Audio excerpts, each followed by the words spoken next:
Welcome back to the Common Fan Podcast. We are your fellow Common fans. I'm TJ Burkle with Matty Owens Sr. and Geoff in Lincoln. We are also joined tonight by Nebraska Baseball Hall of Famer, massive Husker football fan, and occasional Common Fan co-host, Charlie Colon. Charlie, it's nice to have you join the Common Fans once again. Great to see you, fellas. Thanks for having me. Thanks Thank for you, being Charlie. here. Welcome back. Well, boys, it is mid-January. Last time we recorded was the day after the college football playoff final game, championship game. So now another week has gone by, and I sort of feel like reality has really set in, and we are once again left to face the long, cold winter alone, and we're left to ponder the meaning of life without college football for another 8 months. And so, we're here to help each other through that. If anybody has anything they need to share, anything they need to talk about, guys, we're here to help you with that. But Common Fans, we're here to help you get through that as well. And it's never too early to talk about next season. So tonight we're going to take a look at the 2024 schedule and go through it game by game, offering our predictions about each game and getting ourselves all frothed up and ready for some Husker football. So This should be a lot of fun. Before we get to that, as we've noted many times, we love hearing from the fellow Common fans. We encourage all of you to email the show, commonfangbr@gmail.com. And we heard just today from fellow Common fan Kyle, who, as we head into a new era with an expanded college football playoff, had an idea about some tweaks that could be made to improve things in the postseason. Kyle starts with Go Big Red. Love that. GBR for life, Kyle. Kyle suggests doing the Heisman Trophy and all postseason awards, so Outland Lombardi, Remington, the Jet Award, as well as all American selections. I just basically any individual award, individual honors, basically, right? After the 12-team playoff, all the playoff games have ended. All the bowls are over, playoffs over, championship games over. He suggests two potential benefits here. One, there would be some incentive for the best players to play through the postseason. So there's this issue of a lot of good players not playing in a bowl game, many of them because they want to, preserve themselves for the NFL. Some of them may be looking at the transfer portal, whatever it might be. So he feels like that would help sort of prevent some of that, at least. He also says, it's fair to consider, and I think with an expanded playoff, this is a really interesting point. It's fair to consider the entirety of the season when doing these awards, particularly now that the postseason is longer. Kyle suggests Tommy Frazier would have won the Heisman in 1995 if the Heisman vote would have been after his Fiesta Bowl performance. Honestly, pretty likely, guys. So he ends with, this could be something that Dave Remington and Johnny Rodgers could lead the way on, see if other awards would follow.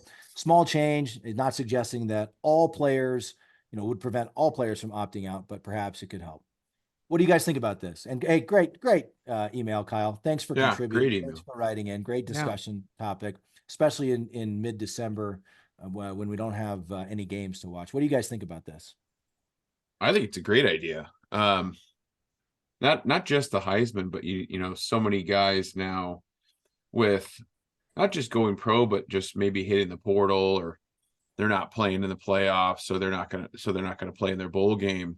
It's really, to me, it's really cheapened things, and I guess maybe I'm just a purist and old man now, but how many awards yes, how many awards would probably change, or the recipients would have changed if they waited through bowl games or now the playoffs. So I like it. I mean, it's not, like he says, it's not gonna keep all of them from opting out, because those guys that are going pro still might not decide not to play in the bowl games, but I like it.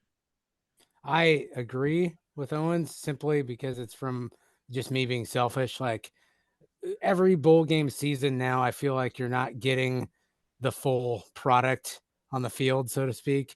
So when I watch the bowl games, I'm just bored, especially when it comes to, like, Owens, I know you love this because you're a degenerate gambler, but when I try and not true. When I try and pick games, like, how hard is it to bet on games during the the postseason now? Because you don't know who's playing, you don't know what team is out there. And I just think I think it's a good idea because I think it would hopefully maybe not all the way like Owen said, but maybe just a little bit, get some of those players maybe just change their mind a little bit about sitting out rather than playing. I don't know. I think it's a good idea too. I 100% agree. Well, So you brought up that's a great point. Reason number 3, according to Geoff and Lincoln, is this is what's best for the gamblers. Yeah, exactly. Hey, you know, a college. Yeah, for me personally, I'm a guy that's gone back to, you know, maybe 10, 11 years old doing a bowl pick 'em, right? Mhm. So I get that part. I didn't even think about that, and it is the last few years. It's been next to impossible to remember. Okay, now is this quarterback transfer? Is he not playing? Who's coaching these guys? Like their coach isn't there anymore. So like it's almost impossible now. And part of it too is the early signing day. Like I think that's leading to more of the coaches jumping ship before their teams even get to bowl games now too. So, you know, if we could have a little bit more stability for those of us who maybe like to do a friendly bowl pick 'em, or anybody that likes to do friendly wagers in bowl season, that would help a lot if we wait on these awards. How about this, you guys? I think it actually legitimizes the Heisman more than it is today. So the entirety of the football season includes the bowl season. The whole, lest we forget, Danny Werfel, 1996 Fiesta Bowl, Tommy Frazier, 1996 Fiesta Bowl. I just think Danny Werfel wins the Heisman out of that deal, and everybody goes, geez, but you know, it wasn't a great performance but he did a nice job in the regular season. I don't think that's what the Heisman's meant to do. I think it's the Eddie George scenario. I think it's the Tommy Frazier scenario. I think from soup to nuts, game 1 through game 13, whatever, it's the entirety. And I think it takes a bunch of the mystery and uncertainty out of the equation if you do exactly what he's proposed, which I think is absolutely brilliant. Heck, the Remington Trophy was what, just 2 days ago here in Lincoln, or last night? Yeah, that's right. Yeah, they don't award it until around now. Yeah, that's awesome. So, Charlie, spot on with your point. That was the 1995 season, so it was actually Eddie George who won the Heisman, not Danny Werfel. I'm not Werfel sure. in what, 96, right? Okay, I think that's right. Yeah. I see what you're saying. I got you. Okay, got it. Okay. So it sounds, and I'm in agreement too, guys. I think that second point is, like, and your point, Charlie, is perhaps the most compelling one, which is basically, especially with the expanded playoff, you're potentially looking at what, 3 or 4 extra games that might not get included if the Heisman candidate, if there's a Heisman candidate that's playing in the final, right? And so I think you want all of the performance evaluated. You want all the data you can get. So I think that's a really compelling point. But I do think the cynical side of me says, if there's somebody thinking they're going to get a $5 or a $10 million payday and they don't want to blow an ACL in the bowl game, is that going to, maybe they're an All-American, maybe they're not, is that going to keep them? Is that going to make them change their mind? Is that going to make, force them to play in the bowl game? I don't know. Probably, Kyle acknowledged that. I don't think it covers everyone, but I do think you'd see more guys if you're a Heisman finalist. And, I think maybe it just helps sway the collective mindset a little bit back in the direction of, finishing the season, playing out the season, that sort of thing. So hats off. It's more entertaining. Just more talent on the field, for the love of absolutely Pete. Better for the game. Yeah, I mean, I don't know if you guys watched it, but Notre Dame, I didn't even recognize their team that was out there during the Sun Bowl, the Tony the Tiger Sun Bowl. It was, Sam Hartman sat out basically the entire offense. Nobody watched it, Jeff. Nobody watched the Notre Dame game. All right, I was just checking. All right, thanks for checking. Was that game on? Was that Notre Dame game on Peacock? It's only $5.99, Matt. Small price to pay. Hey, I'm a subscriber. It sounds like it's unanimous, Kyle. Thank you for writing in. Excellent idea. We're gonna start putting the word out throughout across the windswept plains and beyond, and hopefully this idea can get some traction. We also heard a while back from a common fan, OG Joe Ritz. Shout out to Joe Ritz. He says he loves the pod. He's been listening all his life. That means a lot. Big fan of Joe Ritz. Big fan of that guy. Considering we've been around for about 3 months, that really means a lot to us, Joe.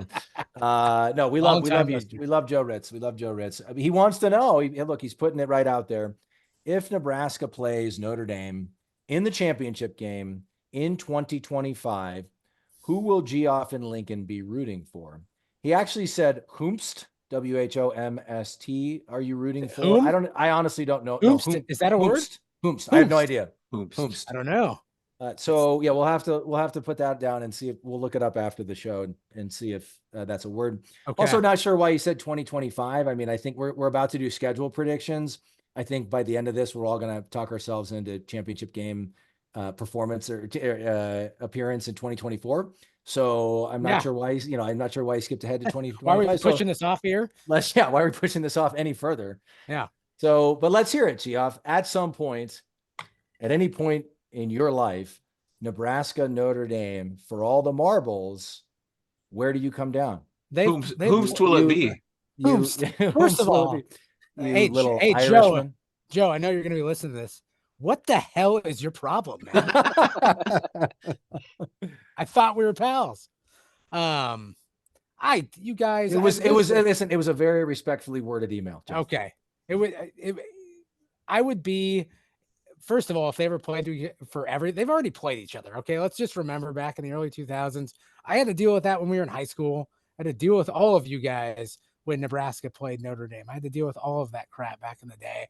And I kind of chickened out. I sat on the fence. I didn't really say one way or the other. So this time around, if it came down to it, I'm probably going to chicken out and just sit on the fence and not really take a side one way or the other.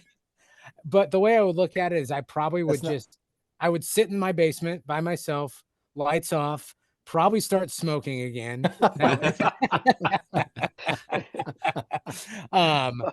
And I would wear one of those cheesy t-shirts. Didn't Sherry have one of these? No offense to Sherry, but didn't she don a shirt that was both half Southeast, half like pious? I think I might have to go that route and take a page out of Sherry Burkle's book because I can't choose. I can't do it. I'm sorry. I cannot, because if I say I would choose Notre Dame, I would probably get disowned by my father. I disappoint him for the rest of my life. And I know I've already disappointed him a ton already. I don't want to do anything else. No, you have. That's right. The other half is I don't want to get kicked off this podcast. I really enjoy doing it. So I'm just going to just pick Nebraska. Dad, I love you. I'm going to cheer for Nebraska. There it is. All right. Total non-answer, total cop out. But it's a politics. You've been in it too. It's a politics. It's presidential primary season. Absolutely. That was a total debate answer or a total debate non-answer. Yeah. So, but he'll be wearing one of those shirts. He'll be wearing one of those shirts that says, "I just hope both teams have fun." Can I just say this? Can I just say this?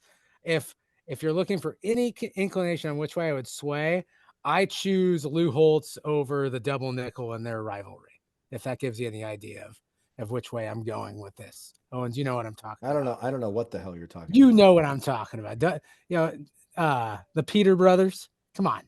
They have beef with Lou Holtz? Yes, they do. Remember the book that you don't remember that? That's for another day then. All right. The Peter brothers have a big beef with Lou Holtz. Charlie, do you remember this? I do. I know. I'm tracking with you. Absolutely. Yeah. They have big beef with Lou Holtz because I think who did he not or either kick off the team? Oh, didn't they have a brother that was going to Notre Dame? The brother got booted. Yeah. Yes. Yeah. Big beef. But right. Well, I side with Lou Holtz on everything. He just side with Lou Holtz on all these things, Jeff. That was awesome, Owens. That was a good impression. Right. Jeff, well, it's been noted. I have no doubt the board of directors will take it under advisement. Yeah, you take it under advisement. You're back. I assume you're back on the watch list. Just know that. All right, Common fans. I'm really excited for this, guys. We will probably do this multiple times in the run up to the 2024 season, just FYI, especially in this day and age of college football. Things change, rosters change. Who knows? I mean, by the way, side note, guys, I'm basically just expecting good news these days with all the transfer portal additions. Seems like every day, every week, every weekend, there's some new good news for the Huskers. So rosters are going to continue to change. Honestly, guys, I wouldn't be surprised if there's some coaching changes or, shakeups or something among at least some of Nebraska's opponents between now and August. You almost have to expect it. So there'll be changes. We'll do this again. We'll get a better vibe for the team through spring ball, through summer workouts, through fall camp, all that. So, and really you can never do this enough. So this is our first crack though, and there's a lot of offseason hype flowing with all the recent good news. So I'm sure the common fan predictions here will be totally rational, totally reasonable, Touché. totally sane. And then when we get through the schedule, we'll do a handful of other just sort of fun predictions for what the 2024 season might bring. All right, without further ado, and we're going to go in the same order every time, guys, simply because otherwise I never remember who I've called on and who I haven't. So without further ado, the first game of the 2024 season, home against UTEP. All the common fans will be in the house. I have no doubt we're going to sell that baby out. The vibes will be sky high. Optimism will be flowing. Matty-O, what do you got for the UTEP game? I got UTEP, like you said, home opener, a lot of vibes, off-season, pent up hope and energy. UTEP was 3-9 last year in Conference USA. We're going to beat the brakes off them. I think we win by 30 plus. Love it. Charlie, what do you got? Right there with you. Home opener. People are going to be excited. 31st of August. It's going to be hot and steamy. We'll roll them. Yeah, I'm right there, Matt. I'm with you. Yep. Love it. Geoff. Same. UTEP. We got him. Home opener. W. Easy. Ass kicking. That's an easy one. UTEP common fans, if you're listening, you're barely worth our time to discuss. Okay. Just so you know, I've got it as a W as well. So the common fans across the board's got us starting 1-0. It gets interesting very quickly after that, guys. Game number 2, coming to Lincoln, the Coach Prime show, the Colorado Buffaloes coming to Lincoln. You guys know what Coach Prime's going to say the minute he gets off the plane, right? Got disrespected. It's personal. He's going to say, yeah, it's personal. we ain't coming no more. We here. something that bull junk. That's bull junk. Bull junk. All right, I'll stop there. Okay, I'll leave my commentary. I'll leave my commentary till it's my turn. But I feel like this is going to make for some interesting discussion. Matty-O, what do you think? I think we will kick the living shit out of CU. I Boom! don't Coming in think hot. I don't think like I don't know. I just have a thought. I don't think Shedeur will probably even finish the game. He's going to get hit so many times. Their defense is terrible. It'd be a real big turnaround to see them get better. The only reason they had success against us because our offense was terrible this last fall. I think we run for 200 plus, throw for 200 plus, and Royola and Rule beat the Sanderses, and it'll be a big time national story. Big time national story. All right. Well, you're going to be, win or lose, you're going to be referenced in the post game press conference, Matt. And Coach Prime's going to say he's got the receipts and he took it personal. Just so you know. No, okay. You're going to be in it. Oh yeah, So absolutely. a lot of premium coaches listen to this podcast. Well, they do. Absolutely, they do. Definitely listening. Bring it on. All right, Charlie. Charlie, what do you got? So I've got it as a 4-quarter game. I think we win by 10-14, but I think I could see it being even at half. And then but it's a defensive struggle for the most part. Here's my biggest worry. It's only the second game of Raiola's career, and it's a big game with a lot of emotion. Yeah. And so if I think back to T. Frage or any of our quarterbacks that come in hot, we're going to have big expectations. The crowd is going to be unruly. I think our crowd will create some uncertainty for our guys as well as it will for them. I definitely think it's a W, but I think it's a little bit closer than what Matt has predicted. I think we win by, I'll say 13. Okay. Like it. Nice. Geoff? Are we doing score predictions here? I thought we were just doing. No, you don't have to do a score prediction. You don't have to do a score prediction. I like it. You're welcome to. You're welcome to. Yeah. There's no rules on the Common Fan podcast. Well, we're winning. I know that for sure. That is one thing I marked down is we are winning that game at home. The Coach Prime experiment, if you will, the experience, if you will, it ended pretty freaking quick last year. That's over with. I feel like that whole ship has sailed. We learned our lesson last year being on the road. We got just kind of screwed that we were in the middle of the Dion hype train, Colorado hype train, literally at its peak. So I feel like with us this year, we know what we're in for. We know how to handle it. I think we're going to do just fine. I don't know if it'll be a blowout per se, but I do think that we're going to win at home this year for sure. Love it. I got to be honest with you guys. So this one makes me like nervous and angry and all sorts of feelings all at the same time. Angry because we've played them 3 times in sort of the recent, just in the last, going back to 2018. We haven't won either any of those. Absolutely should have won both games from the Frost era. And then, like we've talked about many times, like you just said, Geoff, this last year, two new staffs, two new, like we didn't know what to expect from them. They didn't know what to expect from us. And unfortunately, we made it very easy on them, right? We turned the ball over, put the defense in a tough spot, got behind the 8 ball and just couldn't recover. And so I expect a much better performance from the Huskers. I would also say, I feel like Coach Rule would never probably put this out there into the world, but I think he was annoyed with what Dion said after the game about how Dion suggested that Coach Rule had been talking trash about him or whatever. Yeah. I think like the game will probably be, coaches will tell you they take them all the same. They, take the same approach. But I think like in Coach Rule's mind, he's probably got that one circled and definitely wants some payback. We know more what to expect from Colorado, all the things, there's a lot more film to watch. They won't be coming in with nearly as many surprises. I'm with Charlie. I think it'll be a battle because it always is, because it's Colorado. And also like, he annoys people, but Shedeur is a great talent at quarterback. Yeah, for sure. He will make some plays. And so we're going to have to account for that. And if there was one area where maybe we weren't quite elite on defense this last year, it was in the pass defense. So all of those things make me nervous. But I had it as a W as well. I didn't want to hold on too long in the suspense there. I also just want to say there's certain people out there that are suggesting, Colorado's going to take a leap. Colorado's on the cusp of doing great things under Coach Prime. I know that in theory, the Big 12 is an easier conference. They're moving to the Big 12 in 2024. I don't think it gets a whole lot easier for them, guys. They open with North Dakota State. Like, North Dakota State could potentially just push them around. If that defense doesn't get any better, if North Dakota State defense can get off the field, they might just push them around. And then they're at Nebraska, at Colorado State, who they struggled with last year, even though they beat them.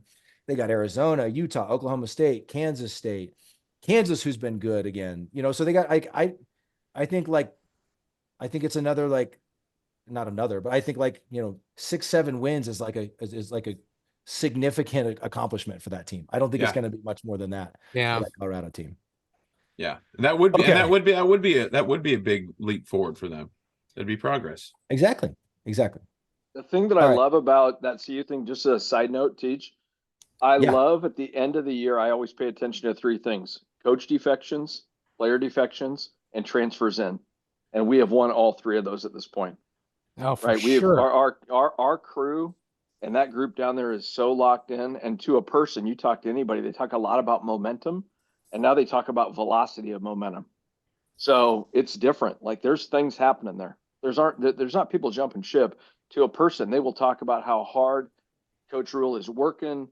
How I mean, you get those 2 transfers last week. I mean, again, like, everything had kind of gone quiet, and then boom, out of nowhere. Not out of nowhere. They're working the phones. Yep. Things are happening. Charlie Cologne. I love Knocking around. Things are happening. All right. Game number 3, Northern Iowa comes to town. The other thing, by the way, guys, that's 3 of our first 4 games at home, which I absolutely Matteo, what do you got for Northern Iowa? Don't need to spend too much time on this one. We're gonna beat the pants off these guys too. Northern Iowa W. Yep. Same. Charlie. Jeff, Yeah, big dub. W's, Big dub, W's, big W's, dub. T, Yeah. W. All right, W's across the board. I do love also, this is the most like standard traditional start of the season schedule we've had in years. We're not starting with a conference opponent. We're not in Ireland. We're not starting on a Thursday night. Exactly. Yep. We're not starting in a game. foreign country. Yep. So like, I love it that we have 2, I'll just go ahead and say it, 2 cupcakes, aside from Colorado. And like, we have a chance to actually establish some momentum and establish something going into conference play. So really excited about that. All right. Game number 4. So all the common fans at this point have the Huskers at 3-0. Game number 4, Bert Bielema and the Fighting Illini come to town. Matteo, what do you got? I think Illinois will be a little bit better than they were this last year. As far as I know, I don't keep up with Illinois in their football roster, but I think their quarterback will be back, Altmaier, and they had a stud receiver that could be back too, Isaiah Williams. But we're still at home. We haven't left Lincoln yet on a Saturday in the fall. So I think I don't think it'll be a blowout. I say we beat Illinois by 7 to 10 points, but we get to 4-0 against the Illini. Boom. Love it. Charlie? How about this? I think Illinois rolls into town 1-1. I think they get beat at home against Kansas. Wow. I think they've got a cupcake in Central Michigan. They play us, and then they're at Penn State. So they go back to back on the road. I think they come to us 1-1, and I think we whip them. W. Oof. Love it. Love that. Love that. Geoff? Oh my God, you guys, I was torn on this one hard. Big time. And because like last year, all of the crap talking that we did about Bielema, We really did, didn't we? The burning down of fake Memorial Stadium because he was cooking his Totino's pizzas. No, Tombstones. That's it. I knew it started with a T. So don't hate me here, but I feel like I think he listens to the pod, and I think he might have an axe to grind. So I think we might actually drop one here in a close one. I can't say we're going to win them all, guys. So I'm going to say we might lose to Illinois in this game and drop a home game this year. How dare you? I'm sorry. Yes, I know I'm that'll sorry, last. but I got to be realistic, man. Okay. Otherwise, I'm just going to say we're going to run the table. It's either I sprinkle in some losses we aren't doing that. or running the table. Okay. No, So- that's fair. I mean, I think we need I'm being real we here. need to acknowledge at some point that we call them second-rate programs on this program, but Yep. we've had trouble beating the second-rate programs in recent years. And I think the Huskers could even take a big leap in 2024, but it would be hard to expect there not to be maybe a couple of missteps there. So that's perfectly fair, Geoff. I had to smile when I was looking at the Illinois, doing my Illinois pick as well, just thinking back to our conversation about Bert. It was either Bert Bielema accidentally set fake Memorial Stadium on fire because he was stress eating Tombstone pizzas while watching film of Nebraska and how he was going to handle the Heinrich Harburg led offense, because he had never seen anything like that before. That's right. And he didn't know what he was going to do. Or it was the college football industrial complex. So that in some almost out to brought it get up, us DJ. right. Yeah. Because of how much we talked about them initially early on last season, they're going to find a way. I feel like they are pissed at us. We exposed them. We all know what they're all about now. Pretty much the entire windswept plains of Nebraska knows what they're all about now. Thanks to us. Exactly. We're exposed now. And I think now, unfortunately, the team might have to suffer bear that cross for us every once in a while. This might be one of those games. Sorry, Huskers. I really am. But we're trying to fight the good fight. That's fair. No, I've got it as a W as well, though. I think I would like to believe that certain programs that are second-rate programs that we accidentally lost to a small number of times, and then we beat again in 2023, we're just back to beating them for good. And so Illinois is one of them. And there's a lot of logic to that thinking, as you can see, but I've got it as a W. Next one is our first road game. They didn't show a lot this year. They had a first-year head coach in 2023. Hard to know what to expect in 2024. We are at Purdue. Matty-O, where'd you come down on this one? I kind of stopped on this one a little bit because it's the first road game of the season, right? First four at home. They're going on the road. Braiola's first conference road game, first road game as a collegiate player, period. So I almost kind of went the same route that Jeff did with Illinois, but I looked at Purdue's schedule before they play us. Okay, they have Indiana State, should be easy for Purdue. Then they go to South Bend. They go to Notre Dame. Woo! Okay. No, sorry. They play Notre Dame in West Lafayette. They play Notre Dame at home. So Notre Dame at Purdue. Then they go all the way out to Corvallis to play the Beavs. They're playing Oregon State. Oh, wow. The week before they play us. Oregon State coached by our old friend Trent Bray, head coach now. Yes. Former Nebraska. So not a couple of pretty tough games before they come back home to play the Huskers. Okay. In Purdue, I had a really hard time trying to figure out anything that they do very well at all. They are a second-rate program. I think with the former CU buff Ryan Walters at the helm, they're going to continue to be a second-rate program. I think we go to West Lafayette, and I'm not saying we're going to steamroll them, but I think we'll find a way to get it done and get the win against Purdue to go to 5-0. Right. Drink that Kool-Aid, Patty. How frothed up is Husker Nation going to be if we start the year 5-0? Pretty Out of their frothy. body. Oh my God. It's going to be so frothy around Lincoln and across Husker Nation. Charlie? I said the same thing. Matt, I said I looked at their schedule too. I think they roll into that game 1 and 2. I think they beat Indiana State. I think they get punched by Notre Dame. I think they go on the road at Oregon State, get dumped. But then I think with our first road game, I think the first half's messy. I think we try to sort some things out, get it cleaned up, coach them up at halftime, come out with a dub. Little confidence rolling into that following week, but I think it's another win. Yep, 5-0. I love how we're all just referencing Raiola as the starter, as if, I mean, I'm pretty sure that's the plan. But like, it hasn't been named. It hasn't been talked. I mean, the coach hasn't really said anything about it, but I mean, I think that is the plan, but I'm not saying that critically. I legitimately love how that's how we're talking about it. Geoff. You guys are going to hate me. Well, you already do, but No, 5-0, 5-0 to start this year. 5-0. Yeah. Yeah, this is a fan podcast. We're not journalists. I just don't see it.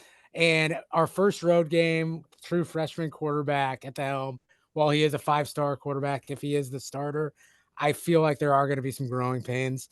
And that first thing is trying to overcome the hump of playing a road game in college, hostile environment, Big Ten opponent. It's not like some cupcake tea on the road. Purdue is still an opponent in the Big Ten. So I have to go. I'm going to go with Nell here. All right. But there is a method to my madness if you see me working here. But I'm going to have to go with a loss on this game, unfortunately, being our first road game period of the year. Jeff, no, that's fun. Listen, we're like, all opinions are welcome here. It's all opinions. But can't you just be like me and just be irrational? I mean, let's just be emotional and irrational for once. Can you please? In my experience, predicting losses in the Husker universe is considered being irrational. Or not. No, it's fine, Geoff. Just know everyone's taking notice and we're keeping your seats. So it's fine. But it was interesting to me that you said, Jeff, you referenced West Lafayette as a hostile environment. I don't know if I would go that far to say that about West Lafayette. If you're scared of a big old train horn, then maybe it's pretty hostile. But I might have to disagree with that statement. All right, no, I know what you're saying, but I'm just saying that it is within our conference, and it's not a Northern Illinois or a UTEP on the road. You are playing a Power 5 team in the conference, so it's okay. It can, all right, whatever. Sure. All right, fine. All right. All right. I had it as a W as well, guys. Why not? I didn't just see a lot that was super impressive last year. They did win 2 out of their last 3, including a win over Minnesota, which, all due respect to Minnesota, is not that impressive of a win. I mean, this was Minnesota's worst team in a long time.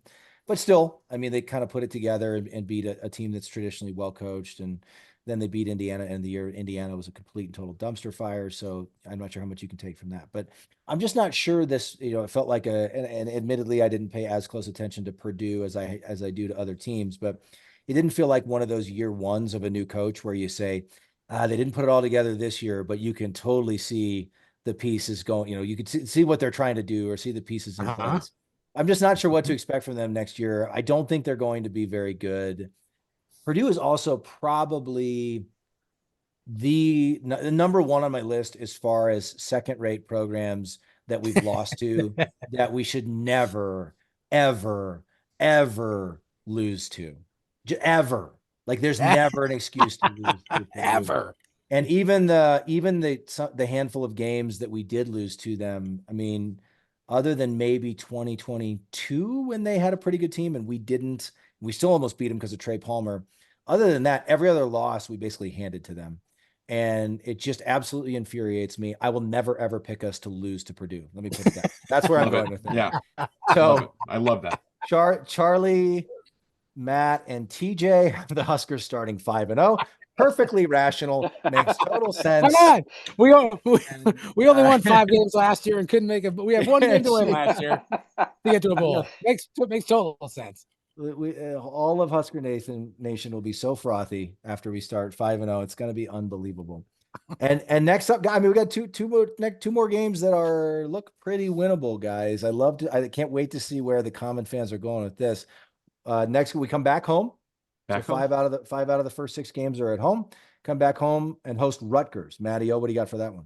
Well, I think the Purdue, I think, is a win, but I think that one's going to be an ugly win. And I think we come back home. Okay, so we're back home after ugly win. Probably, feel like we escaped Purdue.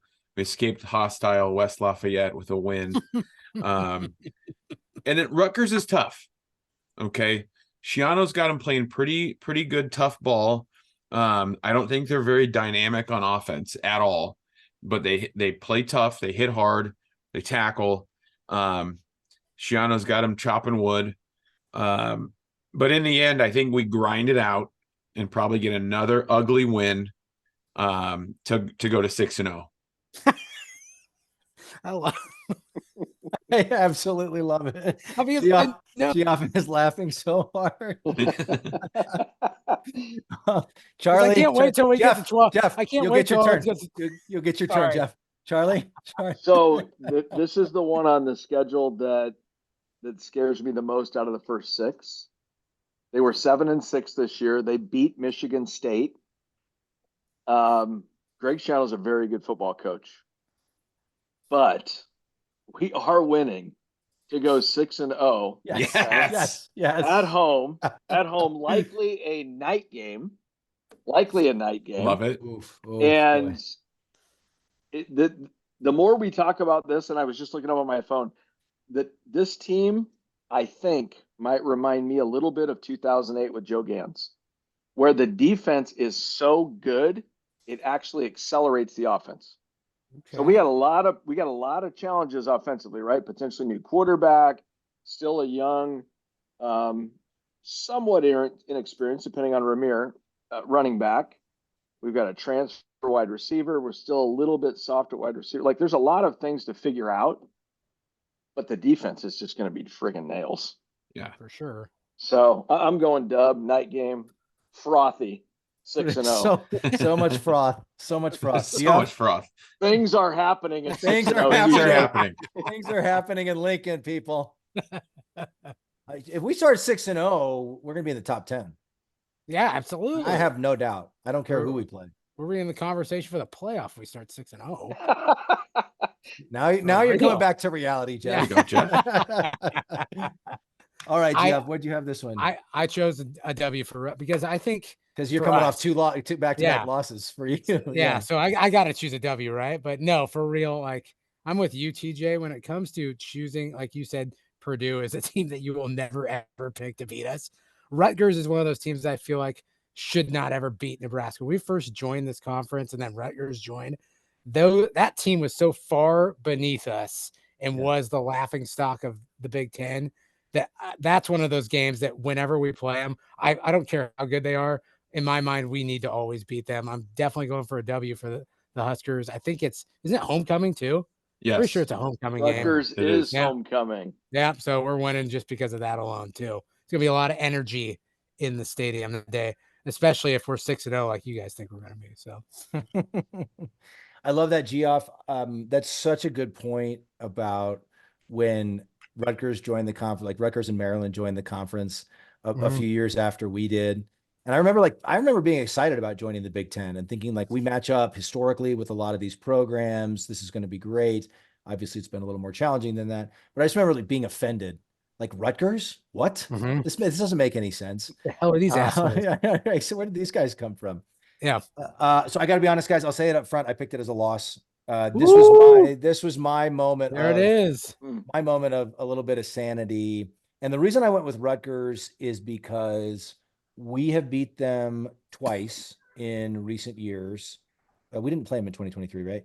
Yeah, I don't know why. No, we didn't play them in 2023. No. So we beat them in the COVID year, 2020. That was our last game of the year when it was so sloppy and we played so ugly. It was Shiano's first year back, and we kind of ran all over them by the end.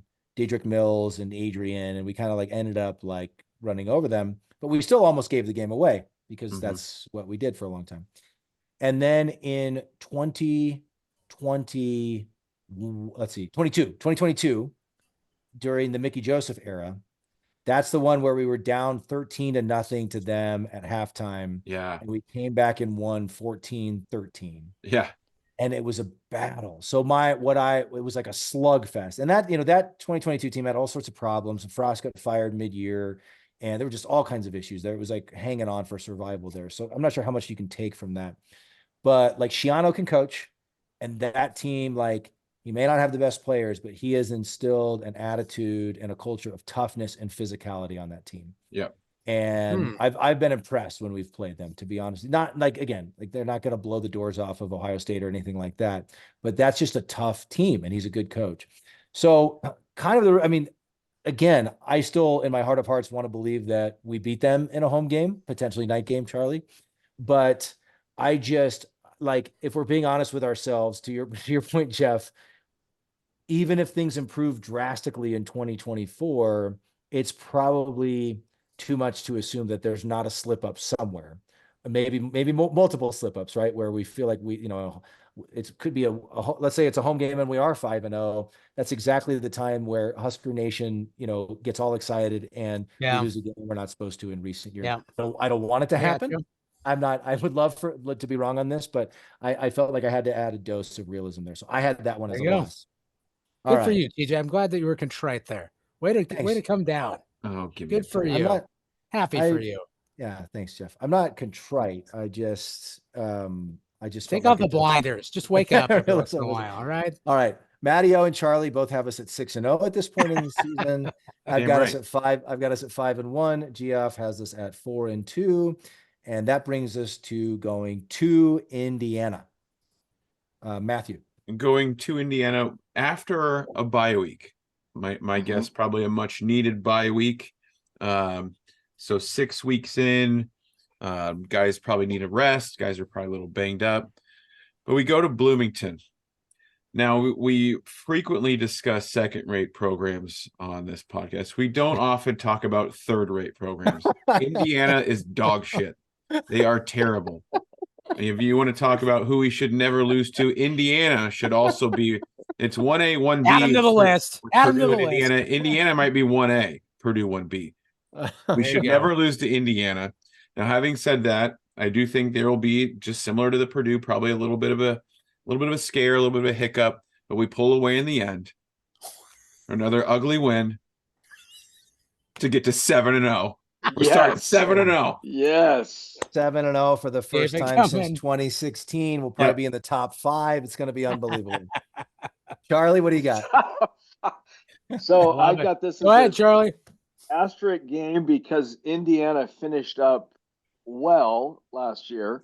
So coming off a bye week where I think things are always weird, potentially younger quarterback, going on the road, and the week before we're at Ohio State, if I'm not mistaken, right? Mm-hmm. So potentially looking past Indiana, but we get a dub. Things are happening. It's 7. Things are happening. 7-0. Things are happening. Jeffrey, I'm gonna go with the W here. A road game. We got our first road loss out of the way with Purdue. We took our medicine. We learned our lesson. We're gonna go in there and Bloomington, and we're gonna tear it up. So no doubt in my mind, I think we've got a W for our first road win under our new leader of men under Raiola. So I think we're fine.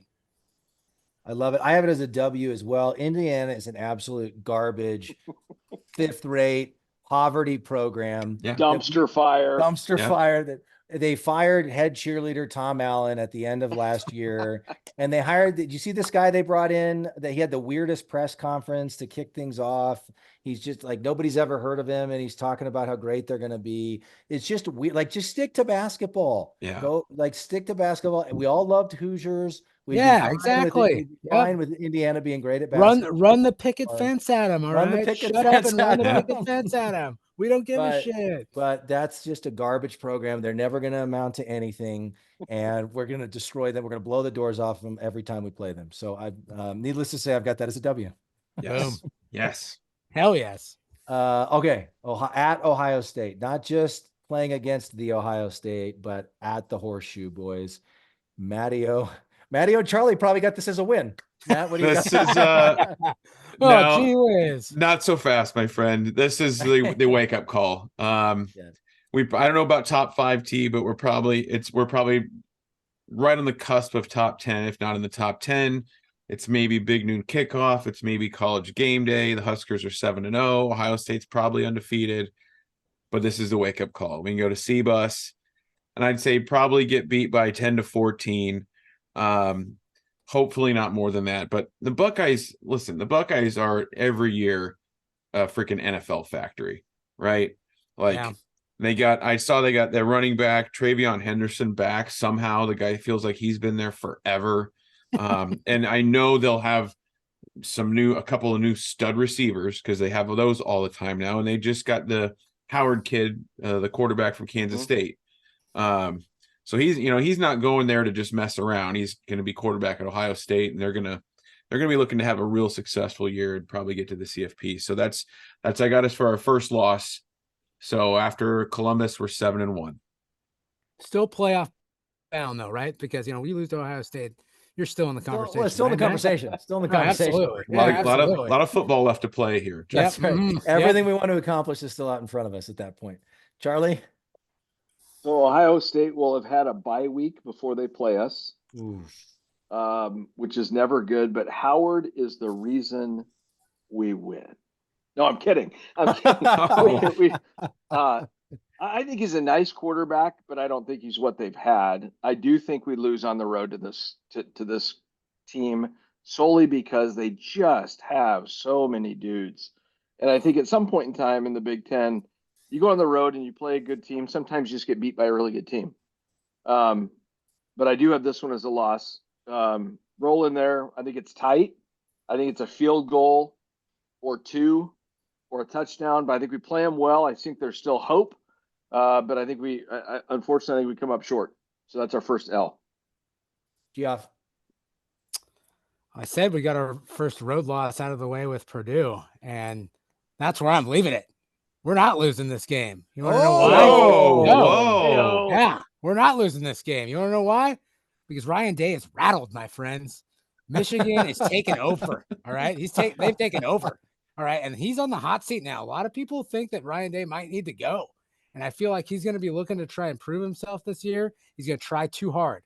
He's going to get a little too smart with it. He's going to get a little bit too tricky and smirky with it. And I will say one thing. Remember earlier at the beginning of this, I said, I'm always going to take Lou Holtz's side. Ryan Day took a shot at Lou Holtz last year. I'm taking Lou Holtz's side here. All right. Right on. I'm predicting the Huskers. Not only are we going to win, this is going to be our win on the road, which is going to be our 6th win, which is going to get us that damn bowl game. We are going to win on the road against Ohio State to put us and make us bowl eligible. I'm calling it right here. Look back at this later on, Husker fans. I'm calling it right here. Check back. It's happening. Geoff and Lincoln coming in hot. Things are happening. Wow. Love it. I've got it as an L as well, guys. I love everything you said, Jeff. I think Ohio State's going to be on like a Liam Neeson in Taken revenge tour. Like for all the reasons you said, because they haven't beat Michigan for a couple of years. They feel like Michigan has outclassed them across the entire Big Ten. And I feel like Ryan Day is going to shake up the staff and like they're going to come in just ready to rip people's heads off. I'm sort of with you, Charlie, in the sense that I think we're going to play well. I think it'll be like a half, maybe like halfway through the third quarter, even where we've got a little bit of hope we're hanging in there. I do think they're going to run away with it. I don't think we've got all the pieces in place quite yet. I think it'll be kind of one of those things where maybe the defense keeps us in it, but eventually, we can't get enough stops on D or we can't make enough plays on offense. So no harm there, no shame there, given where the Huskers have been, but I just think they're going to be too much to handle in 2024. All right. Next one, another home game against Big Ten newcomer UCLA, Matty Owens Sr. All right, so we're back home. In my scenario, we've just lost our first one. Kind of heartbreaking, but most of us fans probably expected it. UCLA, University of California, Los Angeles, coming to Lincoln the first Saturday in November. I hope it's cold as hell. Yep. And now the Bruins had a decent season, okay? Just decent, right? They beat USC. Like USC's defense was a paper bag, right? So they beat USC by 18, but they also got killed by Cal and lost to a terrible Arizona State team. Like Arizona State was really bad. And I've watched a lot of Pac-12 After Dark in my time, okay? So I know how bad they are. So they're crazy. They're all over the map, right? They also lost their quarterback, Dante Moore. I think is he going to Michigan? I think going to Oregon. Yeah. But Chip Kelly, really good football mind, pretty good coach. I think he has a hard time keeping his guys engaged every week. I think we beat the Bruins at home first Saturday in November to go to 8-1. Boom. Love it, Mattio. Charlie, what do you got? So this is a tough one. I had it originally as a dub. Geoff has talked me off the ledge. Okay. I actually think. Well, call the audible in pod audible. I think we go through a little bit of a time here. I think we have a little 3-game unsettled stretch between OSU, UCLA, and USC, not to give the next pick away. But I think this is going to be a really, really tough game. And I think they get us. I think it's tight up until the end. I think it's a field goal type thing. I think Chip Kelly's a brilliant offensive mind. And California schools just tend to have a lot of dudes. I still think we're in a building phase, but I think they get us. And I think it rattles Husker Nation a little bit, thinking that we were invincible at one point in time at 7-0, but I think you blink and we're 7-2.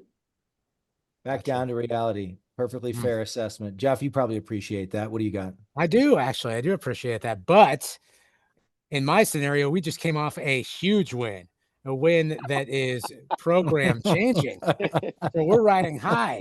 We're coming into this game. And I agree with Owens. UCLA is coming in here. We're in November. I hope to God it is so freaking cold. I can't wait. I hope it feels like it does right now outside. Maybe not that cold, but cold enough. I want them to feel the pain of that rock hard football when it's, 20 degrees outside and that thing hits your hands and it feels like, you're literally catching a boulder. So I predict we get a win here. First time in the conference. A lot of those West Coast schools usually don't have to play in cold weather climates. So I'm feeling like they're just not going to be ready for it. And we got the W on this one. I like it. Love it. I've got it as a W as well, fellas. Well, I won't give away my next pick, but I felt like, okay, yes, I will. I felt like I had to I think there's a scenario where we could beat both California schools, but I felt like, I probably needed to split them, and UCLA is the more likely W. UCLA at home. I think Chip Kelly is a great coach. He hasn't, for whatever reason, been able to replicate the same high level of success and just pissing excellence that he did at Oregon. and so I think they'll probably be average. We're going to talk about this on an upcoming pod with a pretty cool guest that I won't give away yet, but I'm of the belief that actually of the 4 Pac-12 teams coming to the Big Ten, UCLA and USC are the 2 that are least prepared. I think Oregon and now Washington's in flux now with Kalen DeBoer leaving, but at least with sort of the foundation and what Kalen DeBoer had going, I think Oregon and Washington are much more prepared for what awaits them in the Big Ten than UCLA and USC are. So coming at game 9 on the schedule in November in Lincoln, like we said, I think that's a tall task for UCLA, not for us. And hopefully, as we've all laid out here, we've kind of hit our stride, and we're a confident football team at that point. So I've got that as a W. At this point, boys, 3 games left on the schedule. Matty O, you've got the Huskers at 8-1. Yeah. All of Husker Nation is very frothed up at this point. I do. And let me say this. I've been saying for a while now, I had 8-4 in my head. 8-4 and 24. Yep. We'll see if that's where I end up at the end of this. We'll see where this goes. We'll see where this goes. And then Charlie, Jayoff, and I all have it at 7-2. So all the common fans pretty optimistic still right now. And then in mid-November, we go, I think, don't we have a second bye week between UCLA and USC? We do. Yeah, that's what I thought. Yep. So that'll make things kind of interesting. But we go to USC, and I just want to put this out there, guys. I do live in Oregon. It's not exactly driving distance from Los Angeles, but there is a direct flight. If anybody wants to come out, I'll meet you. I'm in. Charlie. All right. I'm in. I'll see you in LA in November. I'm in. Sounds good. I will see you there. Why don't you come to Bend a couple days early, and we'll hit up that Blockbuster video. Take a beer Chop tour, it up. hit up the Blockbuster, and then head over to LA. Well, why don't we take a train to California? Let's just make it a nostalgic There you trip. go. That sounds great. Yeah. Let's take a week-long train trip. Okay. At USC, Matty O. Okay. Like I said earlier, USC's defense is terrible, but something tells me they're going to figure a little bit of something out this next season. I don't think Lincoln Riley's like the way that he's kind of been talked about in social media and national everything. They're out in LA. I mean, they're going to have skill guys just running all over the field. I think they're going to create some problems for our defense. And to this point, I think our defense, we're 9 games in. I think they've done really, really well. I think we hit a little bit of a speed bump here. I think USC plays out of their mind, and I think we lose. I could see it being high scoring, just kind of a track meet, just kind of the way that USC has been playing here with Lincoln Riley. But I think we lose to Lincoln and the Trojans, and we go to 8-2. All right, quite fair. Okay. Charlie? Wow. So they will have a bye week as well on the 9th, so they'll have an extra week to prepare. They also have UCLA the week after they play us, which that intra-California game is always incredibly dynamic. You got to win that from a recruiting perspective. But I'm with you, Matt. I think it's another bump. So for me, we started out 7-0. We bump at Ohio State. We bump at UCLA, and I've got us getting bumped at USC. Oh, boy. This is kind of that mid-season, what's happening? Wheels are starting to crumble. We thought we were really good. Now we're 7-3 after we leave USC, only to potentially rally for the last 2. But I think this is going to be a really, really hard game on the road. And again, I think it's defensively, I think we're in every game. I think the difference that when I'm thinking about these games and how they play out, you guys, I think 2024 is the year that we become consistently consistent. I think in years past, we're all over the board. It's the big ups, big downs. Nobody knows what to expect. I think we're in every game. I think we could potentially win all 12. I just think we come up short in a few ways. And I think this is one of them because just as you said, Matt, they're going to have skill guys all over the place. Yeah. So I think it's a close game, but I don't think we do it. I think we go to 7-3. After 3 consecutive losses, there'd probably be a pause in the frothing. Yeah, a little bit. Pause It the will froth. be light froth. Yep. It will be Only light a light froth because we're still going bowling at this point, so there'll be a little bit of frothing. Yeah. There'll be some froth. Yeah, we still have 2 big rivalries right in front of us. That's right. That's true. Jeffrey, what do you got for USC? Hate USC, TJ. I hate them Okay. so damn much. So another one that I will never, ever, whoever plays them, I'll never pick them to win. I cannot stand USC. Wow. Going all the way back to the Bush push. You remember that? You remember the Bush push? We Just remember. say it. Yeah. I hate everything about USC. I hate everything about them. So for that reason alone, I'm going to pick the Huskers to win because I want them to win so bad here. But Caleb Williams will be gone at this point. Their defense is such ass I mean, it's the worst defense I've ever seen, literally. And like, I'm not a coach or some college football guru, but that defense that I saw this last season was some of the worst football I've ever seen personally. For that reason alone, Nebraska, well, we may not blow the doors off them. We are definitely winning this game on the road to send a statement to the West Coast that Nebraska is here to stay and welcome to the party, pal. So you're saying you don't like USC? I can't stand that what you're saying? Yes, thank you. Yes. TJ, Yeah, there's a fair probability that you and I hang out with Will Ferrell during that game. Most likely, he's probably going to be. He's probably a listener first of all, and he's the probably last time USC was in wondering. Lincoln when literally we had to run the football 900 times just to slow the game down. When that team with who was Reggie Bush? I mean, just all of the freaks, right? Leinart, Lendale, like 07. Oh, was that 07? Oh, it was brutal. And I think it was at like the 05, wasn't it? pregame, that was my holy Callahan. grail. I met Keanu Reeves before the game. I met Rush Limbaugh before the game, and after the game, I'm not even kidding you. Because that's when Keanu Reeves was. There's a bomb on the bus. Exactly. Were Keanu and Rush hanging out? Because that would be weird. They were not. Okay, Keanu was standing right next to me, and I looked over and I was like, "Oh my gosh, hey man, will you sign my ticket?" He's like, "Absolutely, nicest guy ever." 5 minutes later, I look. Here comes Rush Limbaugh walking down the corridor with a bunch of Nebraska folks entourage, and my brother loses his mind and goes up and introduces himself. And after the game, I spot Will Ferrell on the field, and I literally hunt him down like a rabid dog to get an autograph. Good for you. We will let We will let all of those USC people know we are there because I put it on my calendar. Don Colon has agreed. We will be at USC. Wow, the plans have already been made. That's fantastic. So I'll see you there, Charlie. We're talking Keanu Reeves here. This is post Matrix, but pre John Wick. Was this like replacements? Keanu Reeves, like what era? What era of Keanu Reeves were you meeting here? I'm trying to match this up. What movie? I mean, I'm not sure what it was. I can tell you, it was still the 5'7" Keanu Reeves. Like he was right next to me. Strikingly good-looking fella, but not overly large in stature. Right. But one of the nicest people I have ever met in my entire life. I've heard good things. Strikingly handsome. Who knew? Yep. I've got TJ Burkle. Well, you're too kind. That was my wife. Thank you, Don. She's always liked me. I've got USC as a loss as well.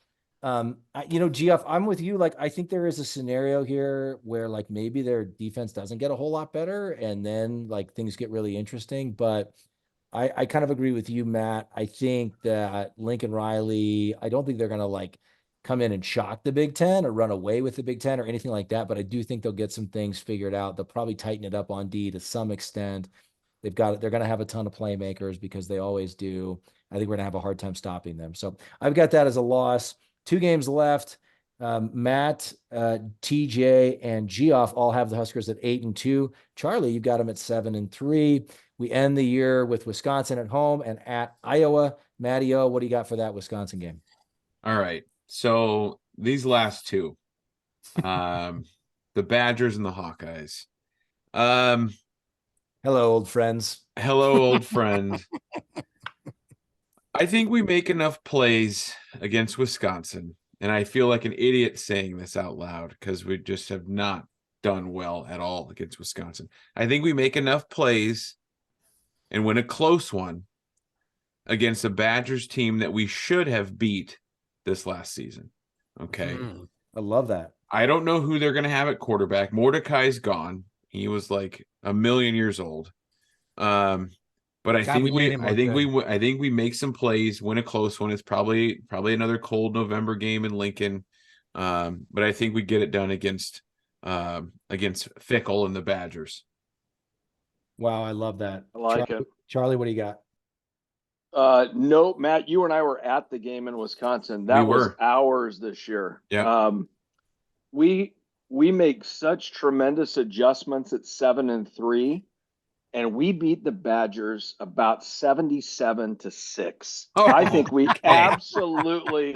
So your USC is There we my go. Wisconsin. There you go. All Like right. I want to eat cheese curds in Memorial Stadium while flicking the remnants as we roll off in glory, baby. We roll these clowns, not even close, blow them up. The bus is back on the road, headed to the land of the bowl game, and we are 8-3 after we absolutely skull them. Love it. Wow, that was absolutely beautiful, Charlie. Geoff, what do you got? God, after that, damn it, Charlie, because I'm going the opposite direction. Damn it. Dadgummit. I feel like we all know Wisconsin and Nebraska, we and Iowa for that matter. Just it's all bad blood, and I feel like Fickle, after a year of kind of getting his feet wet in the Big Ten, might make some adjustments and figure a few things out. So I don't have any real stat-driven argument, but I do feel like they're going to get us on this one at home. Unfortunately, it sucks, but I feel like they've got us on this one. Don't ask me why. That's just my prediction. No, that's fair, Geoff, and that's actually what I had it as well. And I don't have any X's and O's reason or any deep analysis reason. My reason is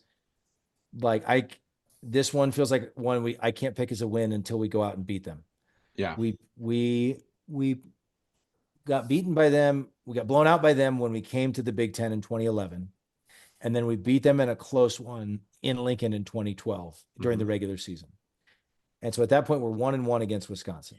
And I remember thinking, like, coming to the Big Ten, Wisconsin would be a great rival for us because, similar programs, the Barry Alvarez connection, all those things.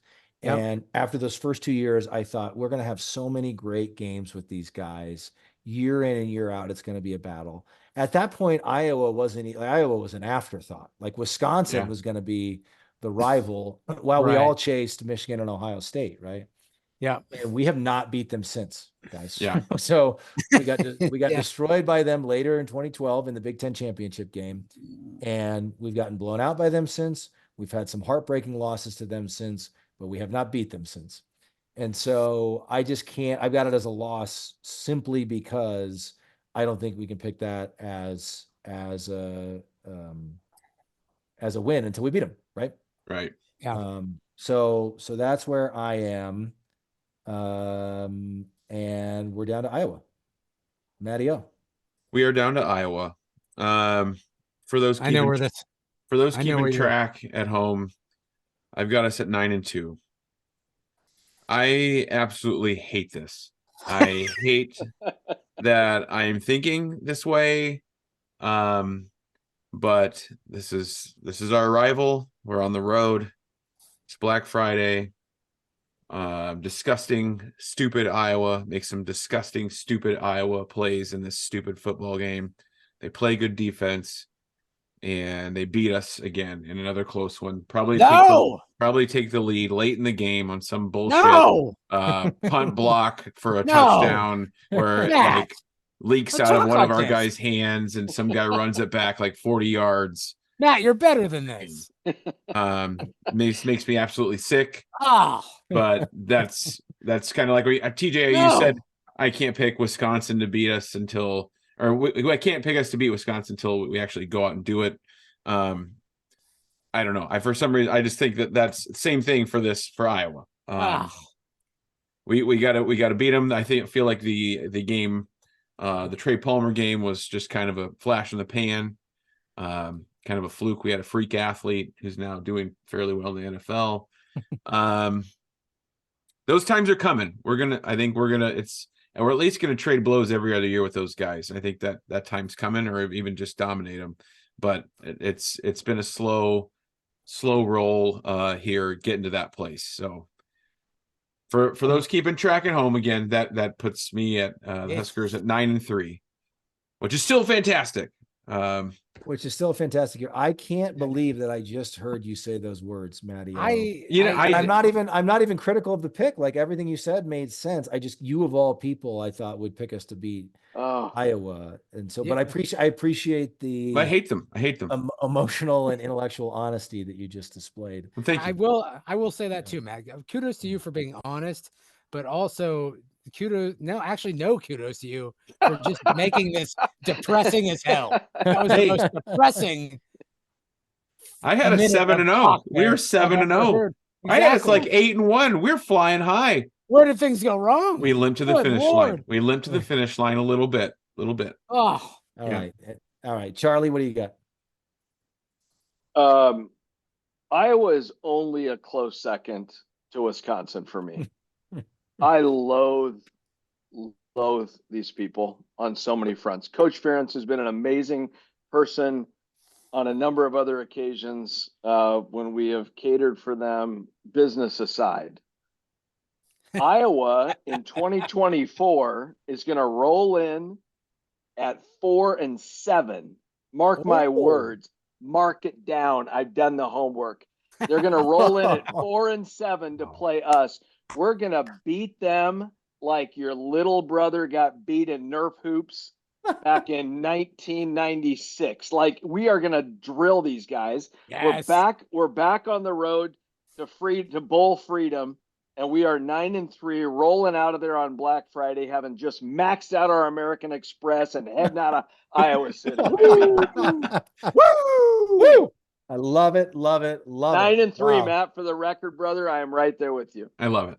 Holy cow. So, Charlie, you have us losing 3 in a row to Ohio State, UCLA, and USC. And they're just coming storming back, coming out of the corner, swinging like crazy. I've and already beating- made my beating- travel plans to a bowl game, Jason. baby. I am there. Jason Bourne destroying style. Wisconsin and Iowa to end the year. I love it. Jeffrey, what do you got? I'm gonna go with the positive route with Charlie here and not go that negative. Good Lord, Owens. What?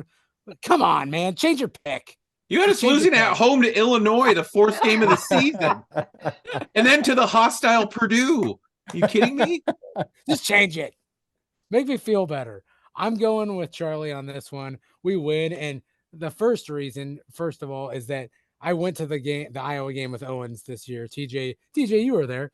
I saw these freaking clowns in person, and they struggled so hard to win a game against us and a first-year head coach. Not a lot of question marks, a lot of unknowns. They struggled so bad against us. Like, we want to say that like Nebraska is a top-tier program, but let's be honest, Iowa probably should have manhandled us, but they struggle with us because they suck. Iowa sucks, and we let them have it. We let them have that freaking game. They suck. Their quarterback was some fat tub of lard. We sat there and saw him right up in person. Owens, me and you looked at him. We were like, look at this dude. How's this guy a quarterback? This is embarrassing. And the other thing is that I want to quote my dad here. LaRue would always say, on the road, if you're going to go into a town, on the road, you're going to go into that town, you're going to drink all their alcohol, and you're going to have your way with all of their women. That's what we're doing. That's what we're doing. We're coming into town. Oh my goodness. You do the old rape, Three Amigos, to rape the horses and rode off on the women, huh? Oh my goodness. I did not see things going in that direction, but Geoff's got it as a win. Okay. Okay, fellas, I love the way we're ending this with a bang. Here's where I am. I was thinking about this today while I was in the children's playroom, and my mind was wandering to the 2024 schedule. Their garbage is not sustainable. They cannot continue to win games the way that they've been winning games, playing excellent defense and special teams. And like, props to them for like being good at something, but it just like makes me absolutely furious thinking about some of the ways in which we've lost to them. And usually we are the more talented team. We are historically head and shoulders the better program. We've talked about this 1,000 different times. Like, I don't believe, Matt, you talked about it. I don't think it's going to get to the point where it's like we win one year, then they win one the next year. I think we're going to go on our own run, and we're going to win about 10 in a row. And we're going to be talking about like who was president the last time Iowa beat Nebraska, because it's going to have been so long. And I firmly believe that we're not that far away from that. And so I've got it as a W for the Cornhuskers. I just like what they do and I meant to look, I didn't have time. I meant to look to see, like last year, they added nothing in the transfer portal. They didn't do anything. And as long as Kirk Ferentz is there, again, guy's been a pretty good coach, seems like a pretty good man. But as long as they do this boring stuff, like they've peaked. This is as good as they're going to be. And even if they stay that good, we're going to start beating them again. I have no doubt about that. So I've got it as a W. Boys, if my calculations are correct, I can't believe this is true. All three of you have us at 9-3 on the year, and I've actually got us at 8-4 on the year. Okay. We got there in drastically different ways, but 1, 2, 3, 4, 5, 6, 7, 8. Yeah. I'll be damned. Well, we're going bowling. We're going bowling. Yeah. Woo! The bottom line is, I think as we saw, the first half of the schedule is where we need to rack up our wins. The second half is probably where we run into some turbulence, unless you're Geoff. Geoff's got all like wins all over the board on the second half of the schedule. But look, I think Husker Nation in reality is going to be thrilled with, going to be frothing at the mouth at 9-3, going to be thrilled with 8-4. Everyone understands where the program has been. You said it, Charlie, we're still building, but bottom line, things are happening in Lincoln. We expect a big jump in year 2. I think it's going to happen. So, the other thing about that, TJ, just to interject quickly, I think 2023 was a year where we saw things organizationally change. Like the structure of the program changed. Things were in sync. We had momentum for recruiting. We just looked more organized on offense and defense. If there was one giant takeaway this year, is we got a dude for a defensive coordinator. Like, we made progress on both sides of the ball, but organizationally, like, things were happening. Yeah. 2024, I think you're going to see that same jump athletically. See, right? So my 2023 organizationally, 2024 athletically, and you put those two together, that's where I think things could get actually a little bit weird. Maybe we do steal a W where we're not supposed to against one of those three that I had picked as a dub. But I think the way the schedule sets up, and I think the momentum, and I think all of the components of 2023. And listen, I'm a guy who loves defense. I love defense. I love scoring points, but I don't think you can score points and be sustainable long term.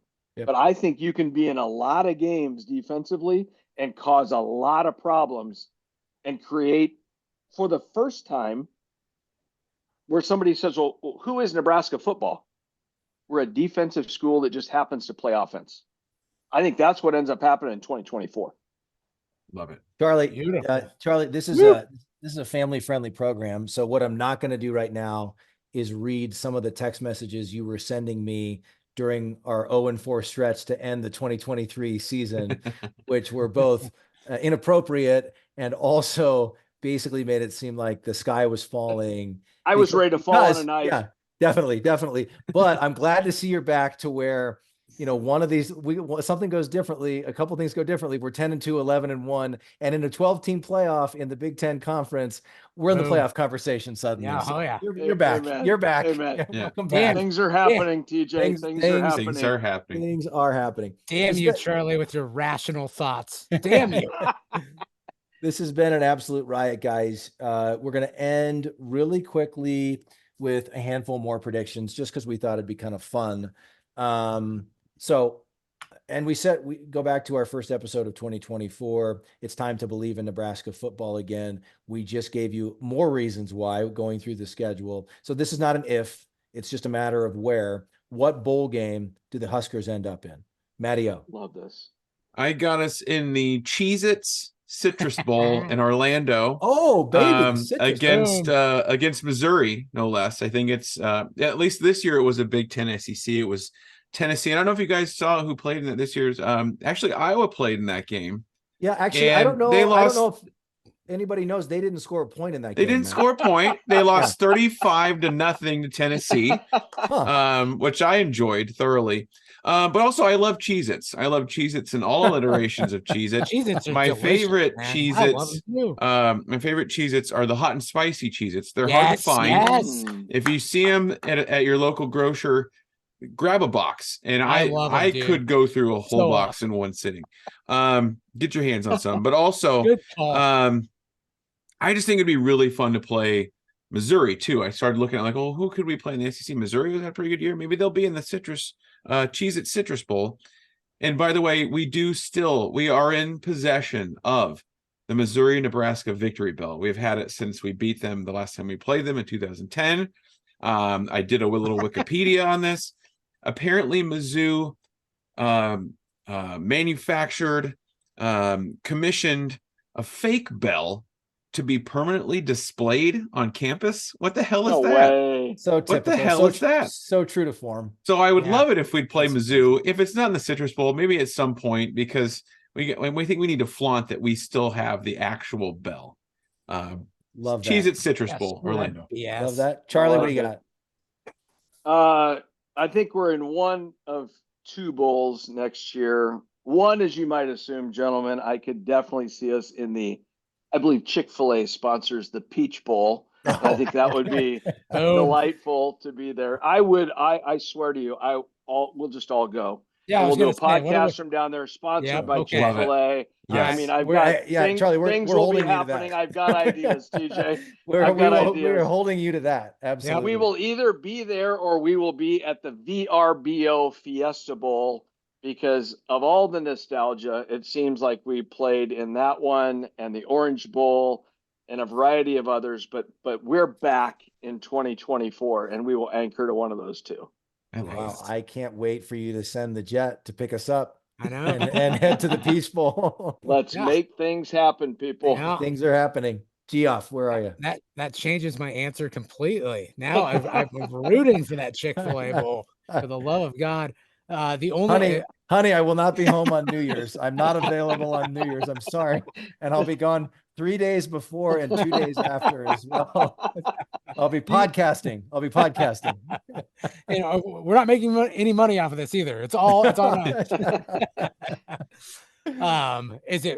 What do I predict or what do I want? Because if it's something I want, the Duke's Mayo Bowl, I don't know why, but that has really been like a thing people love now. That's been like, I think Taylor McGregor tweeted about it too. She's like, happy Duke's Mayo Bowl to those who observe, so to speak. Like that's become a thing now. The other one is Owens, and I think that you may have brought this up, is the one with the Pop-Tart. The Pop-Tarts Bowl. Yeah. Oh yeah. Yeah. I don't know why. That was outstanding. That was amazing. Like, if Best we could be a trophy. part of that. Like he Like, went wow. down, he Yes. went down in the toaster and came out fully edible, and the players and coaches are like eating it. It was amazing. It was amazing. The funniest thing, like the weirdest thing / funniest thing I've ever seen. Ever. Like the world that we live in now. Like what a time to be alive. And he's to like the this day. Pop-Tart mascot's holding the sign "Dreams do come true" as he's like dying, going into the toaster. College football is the best. Yeah. These Oh my things we come up gosh. with now. So yeah, if it's not the Duke's Mayo Bowl, it's the Pop-Tart Bowl. Get us in there. We'll That be is the center of outstanding. attention on at least on the Twitter platform for sure. Okay, I love that, Jeff. First, I just got to give a special shout out. We're gaining some new listeners. So if you're just now tuning into the Common Fan podcast, during the 2023 season, we created a bowl called the Vandalay Industries Bowl. And we decided, based on a Twitter poll, that it should be hosted in Sheboygan, Wisconsin. And so my hope and dream, as long as I'm breathing for the rest of my life, is that the Huskers play in the Vandalay Industries Bowl There you in go. Sheboygan, Brilliant, Teach. Wisconsin. Brilliant. I also wanted to pick the Las Vegas Bowl just because how fun would it be to be in Vegas during bowl season and just never leave the sports book, and just because you're able to watch games there, not for any gambling reasons whatsoever, Right. of course. What I came down to, this is, you're going to think this is boring at first, but I know for sure it's a Big Ten SEC matchup. So I came with the ReliaQuest Bowl, which you guys may be interested to know. Wisconsin played against LSU in the ReliaQuest Bowl this year. They lost. They lost to Yes. LSU. Wisconsin lost. Yes, they In did. case for common fans who didn't know. Who I've got us playing, though, is I've got them having a bit of a down year by their standards. First year under new coach Kalen DeBoer, I've got us playing Alabama in the ReliaQuest Bowl. Oh, How fantastic would that be? that would be fun. Ooh, Yeah, okay. that would be a lot of fun. So What? yeah. Now, what do you know? What I saw that. What bowl was that previously? The Was it the Reliance Capital Bowl. One Bowl? Because then the Capital One went and sponsored the Orange Bowl. I I kind think of you think might it's, be right. I think it's a Capital One. I don't Bowl. know. Because there used to be, Not remember, I me. used to be the Outback Bowl, Champ Sports Bowl, and Capital Yeah. One Bowl. All those are new sponsors now. So I'm like, now wait a minute, which games are those? It's hard to keep track. I think that's it. Because wasn't it Capital One where we played Georgia and a Georgia? couple different SEC teams over the Mhm. years? I think. Yeah, I'd have to go back and look. They all Yeah. run together. Back when we went to bowl games. Yes. All right. Next one, guys. Your top performer out of the transfer portal, Mattio. I thought about this a little bit. I think I'm gonna go with the lineman from Florida. Micah yeah. Mazkua. Is that how you say that? Great. I mean, pull. the That's a great guy's basically started for 2 seasons for Florida. And if you're like I know Charlie likes to call guys dudes, and I love that. You've got to be a real dude to play offensive line and start for 2 seasons at a school like that in the SEC. So I know it's not a real sexy pick. I know Jeff likes the sexy picks, but I think this guy is going to be a road grader. And I saw that when they played Tennessee, there was like a little bit of an on-field skirmish, and he was like squaring up with the dude, like Totally ready to- was. That was ready to outrageous. box him. Yeah. Like, I don't think we need him getting thrown out or penalties, but I like the tenacity, and I like a guy that's not literally willing to fight, but a guy that's quite clearly a fighter. So I'm going with that guy. Actually, I think that's a huge get to have it at guard, especially a spot where we needed somebody at guard. Because I think Benhart's coming along. I don't know what Corcoran's, if he's going to be ready to roll, but offensive line actually ended up playing fairly decent last year. So hopefully that continues. So I'm going with Mezcua, Micah Mezcua. I think that's a great pull. That's a massive pickup that seemed to come out of nowhere for the Huskers. So and his that's brother's a on the one. team apparently as a He's a walk-on running back or something. Yeah. Fascinating. Charlie, what do you got? I'm going to go with easy pickings here, you guys. I'm going with Isaiah Nair, Nice. the wide receiver from Texas, for a couple of different reasons. So I love his size, 6'3", 215. In a wide receiver room where we are desperate for height, we are desperate for breakaway. I think this guy just gets catches because we have somebody that can get him the ball consistently. So if I go back and look when he was I think he was at Wyoming before he was at Texas, averaged 19.5 yards a catch. You guys, I'll take that in a heartbeat. Yeah. And so the fact that he could be a playmaker at Wyoming, I think he's got a real shot to do some things here and make a substantial impact right out of the gate. I think it's an easy pick, but I just think his size lends itself to, you put him on one side, put Malachi on the other side. Now you got some problems. Yeah. Right. So right now, Malachi was last year, Malachi was our only guy with size.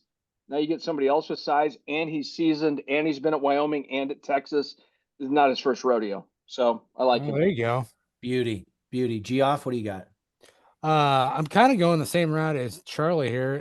Kind of obvious, but the Oregon running back, what's his name? Dante Dowdell. Dowdell. Yeah, that's it. Yeah. I went with him, and more or less just because didn't Sal say something about how she'll let us have all the backups from Oregon? She did. Yeah. So, Good. Yeah. Sal, you seem like a sweetheart, but I didn't like that comment. So I'm gonna pick him to go nuts with the Huskers. So he's my big breakout star from the transfer portal. I like it. Nothing would make me happier, and I would bring it up in very light and delicate ways within the bonds of my marriage. And very good, Geoff. I'm hopeful about all three of those guys, fellas. I had a different one. I've got Stephon Thompson, the linebacker from Syracuse, played for Tony White. Played at Syracuse for 3 years. He's played at a high level, and that's a position of need. If I have one concern about the defense, it's the fact that Reimer and Henrich both move on, along with, I think Snodgrass moved on as well. He was a depth guy. He wasn't a starter, but he's moved on as well. So I think Stephon Thompson knows the scheme. He's played for Tony White. That's huge. He's played for a good Syracuse program. I think he comes in just plug and play. Like he comes in and he's a contributor right away. I'm super excited about him. Honestly, they could probably afford to add another linebacker or two from the transfer portal. But very excited about Stephon Thompson. All Very right, good. last one, fellas. We're going to end with some just keep the Kool Aid flowing. Offensive and defensive MVPs on the season. Matty O. All right, I'm gonna go. I mean, this might be an easy pick or even a dumb pick, but I'm gonna go Raiola. I'm not gonna. I don't think he's gonna go crazy, but I think he's gonna do pretty well. You know, we had Eric from Arbitrary Analytics on, and just looking at some of those true freshman numbers, I think he'll be just as good as some of those guys. So I'm gonna say, probably throw for about 2,500, run for around 300, probably, around 25 total TDs. But I think that's good enough to kind of be our main guy, our offensive MVP. Surprise performer, I'll throw this in there. I think Emmett Johnson's gonna do well. I know we got the Dowdell, the transfer guy, coming in. Emmett really started to impress me here the back half of the season last year. 4.6 per carry. I think he runs tough. He's got good vision. You want me to go? Should I go right into defense? Just give go ahead. all Just my do them picks. both. Just do them both. Yep. Defensive MVP, I got Isaac Gifford. The guy completely led all of our defense in tackle. I think the next closest guy was like 30 tackles away. Gifford, I think he had 81 or 82 tackles. I expect the same from him, maybe even add on a few more tackles. And I think you'll see a few games where he's seasoned enough and he's been on the field enough. He's going to make a couple of big plays when it really counts. And then my surprise pick on D, a guy who tied for second on the team in tackles, I don't think we're talking about him enough, is Javin Wright, Buddha Wright. He tied Omar Brown with 51 tackles, second on the team, had a couple of really nice interceptions, and he's a freak athlete. So I expect him to have an even better year next year. I think he got a nice little taste last year, had a couple of really good games, but I think he gets more minutes, and I think he'll have a really good year. Love it. So Matty O threw in kind of surprise or breakout picks there as well. So if you guys want to do that, feel free, along with your offensive and defensive MVPs. Charlie, what do you got? Offensive MVP, I think it's a guy who every single year I've waited for just him to break out, but I think he's got a quarterback that's going to get him the ball, and I think it's Fedoni. Yes. This guy is a freak. I watched him literally at Wisconsin be open 8, 10, 12 times, and we just missed him. But his frame and his confidence rolling into this year, I think, is different. I'm with you, man. Emmett Johnson, just a dude. Like, that guy is coming, and he's coming quick. And so you get him in the weight room for another 9 months. Super excited to see what happens in the spring game, just from a physical stature perspective, but I'm with you on that one. Love Emmett Defense, Johnson. I think the defensive MVP, I'm going to go a little bit different, you guys. I love interior players, and I think Nash is an easy one to pick, but I think he's going to get too much attention. I think he's going to get double teamed the whole year, and I'm going Ty Robinson. Love it. Yeah. Coming back is a freak. 6'6", 315, and he's just sour pants 24/7. He is ready to be on a winning team and wreak some havoc. The guy that I think breaks out, I think, is Jamari Butler. Love it. I Love like him. that guy a lot. I think he's got a big frame. He moves fast. Who was the other kid? Cam Lenhart was another one. But I just think we've got some guys that are ready to just make a big difference this year. And I think we're going to look back at the end of 24 and say, we finally have an identity. We've got a defensive identity where we're going to be in every game. We're going to make plays. We're going to make offenses violently uncomfortable. But those would be my guys for 24. Oh, Jeffrey. Nice. I went with Raiola like Matt did. I mean, just how can you not? Like he's who we've been. He's the one, the chosen one, what we've wanted for so long as Husker fans to get that pick.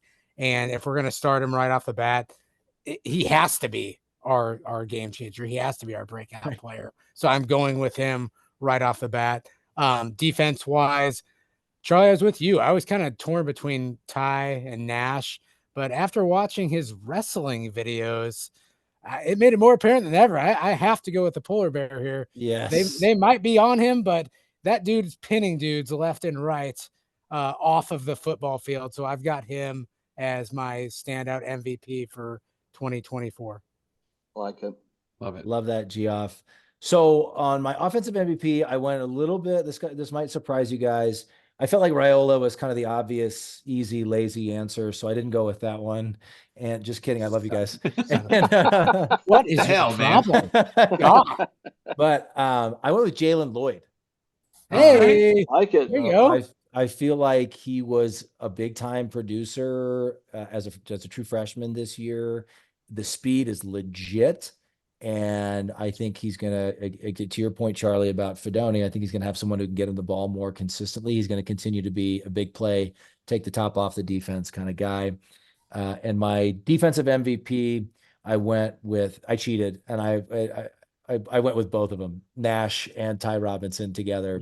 But guys, it's proportional to where we were as a program in 1997. But the impact of both of those guys coming back for another year is just as big as Jason Peter and Grant Wistrom coming back in 1997, which honestly was as big a factor as anything as the Huskers winning that third national title in 1997. So I'm not suggesting that we're going to win the national title this year, although I don't think we should rule it out.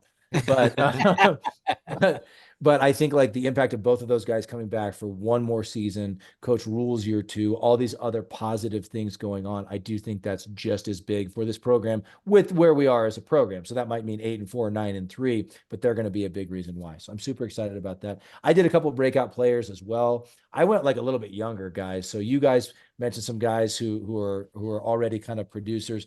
Charlie, you're a baseball guy. My guys would be like, probably AA prospects who you're saying like they might be ready for the big leagues, but we're not sure like what we're going to get quite yet. On offense, I went with Carter Nelson. Okay. So he, the recruit out of, is Ainsworth, guys? Ainsworth? It is. Yep. He is such a beast and he's such a physical specimen. I'm not suggesting he's going to have it all put together in 2024, but guys, like imagine Charlie, to build on your example, 2 tight ends with Fedoni and Carter Nelson. Oh, yeah. And then you've also got Isaiah Nair and Malachi Coleman and Jalen Lloyd all on the field. That's weapons all over the field. And hopefully someone who can finally get those guys the ball, you're going to be able to create so many mismatches. You're going to be able to do so many things. So I kind of think Carter Nelson, now he's been playing 8-man football, but he went down to one of those high school bowls and was still showing out. Right. Yeah. So again, I think there's always an adjustment period. We don't want to put too much on an 18-year-old kid, but I think they will find ways to get him on the field and help him contribute this year. Yeah. And then breakout on defense, I went with Maverick Noonan. Okay. Danny's kid. Danny Noonan's kid. Damn good name. Was a great name. Damn. He was injured in August. So he was on campus starting in January. He went through spring ball and was on track to at least see the field. Maybe ACL. red shirt, maybe burn the red shirt. I read today, Charlie, I went back and looked today. I read it was not an ACL. Now that was a report. That was a report from August. So maybe more information has come out, but what I read today was that it was a knee injury that required surgery, but was not an ACL, but he was going to have to be out of contact for, no contact for 6 months, but guess what? That gets you ready. He's back in time for spring ball, hopefully. So excited about that kid. Was a beast in high school. Yeah. He was a train wreck. I mean, he was amazing. Gosh darn. That'll be awesome. And we know Tony White will get young guys on the field, right? Yeah. So, all right, guys, this was a heck of a fun episode. This was so much fun. The Kool Aid is flowing freely here at the Common Fan headquarters, but I think there's a lot of reason for it. Any final words, guys, on this way too early 2024 schedule predictions episode? I just can't wait for spring ball now. I mean, going through the schedule, looking at our roster, winning another offseason championship. I just can't wait for them to get started with spring ball. Like I'm more excited for spring ball this year than I have been in a long, long time. We're back. Yeah. We're back. Sucks ass. Hey, USC sucks ass. Thank you, Jeff. Thank you, Jeffrey. Charlie, thanks so much for joining us. Any final thoughts from you? My own. I'll go back to what I should have said from the get go. I thought about it long and hard, TJ, and I'm so glad you asked to wrap it up. Damn it, we're going 12-0. I just it is what it is, man. I mean, I wanted to say it from the get go, but I felt like I needed to fall in line. We're running the table. Let's see what happens. No, you heard it here first. Are we On a still positive recording? note. Matt, are we still We are recording? still recording. Yep. We All are. right, good. We got the evidence here. You heard it here first. Well, Husker fans, if you are not just full of Kool-Aid and just big red excitement now, you may never be. So thanks for joining us tonight. Stick around. We got a lot more fun episodes and cool guests coming up. Stay warm and dry out there, Husker fans. And in the meantime, GBR for life.